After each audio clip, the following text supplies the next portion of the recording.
morning, San Diego. Human sex trafficking in the United States is a growing issue, especially here in California, where there is the highest number of human trafficking incidents reported in the country.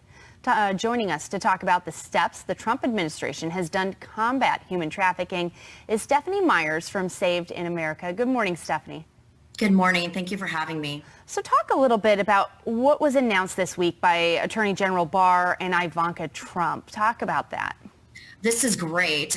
They are adding an additional $100 million in grants that will support task force such as Saved in America and safe houses to help once we do locate children, and they obviously need to be rehabilitated.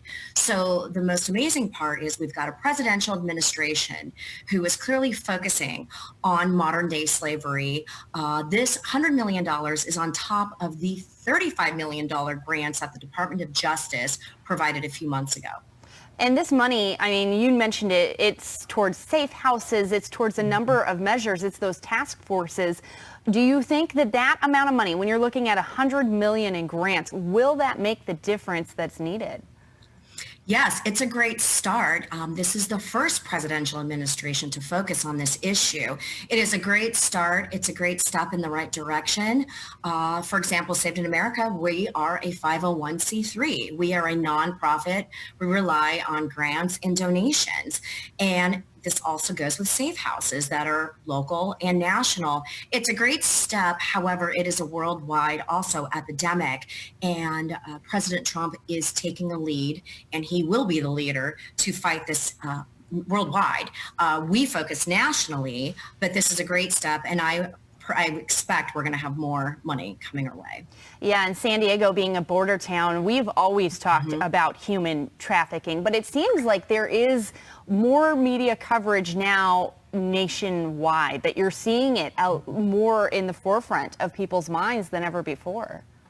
Well, due to the coronavirus pandemic, children are at home, they're online more.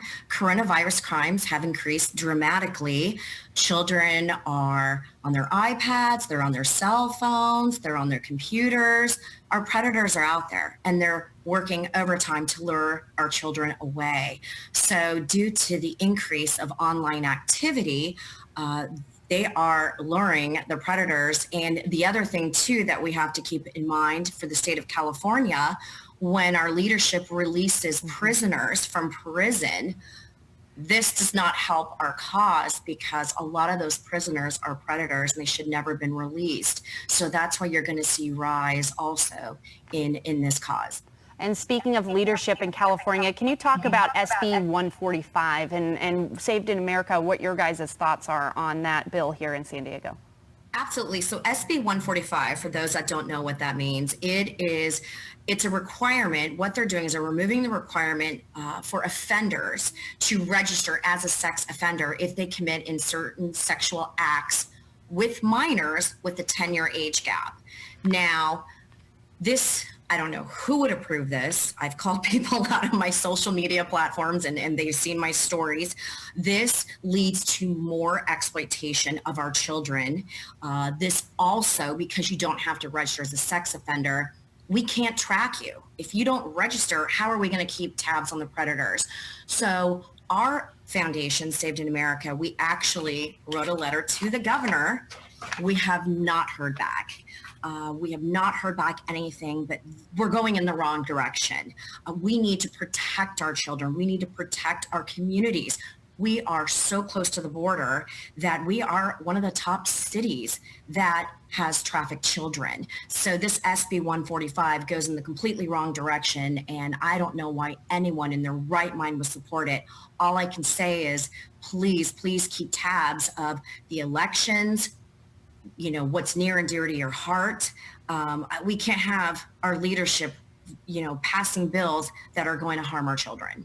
And Saved in America, you guys are doing amazing work. How can people get involved? If they are passionate and they want to become a part of this, what can they do?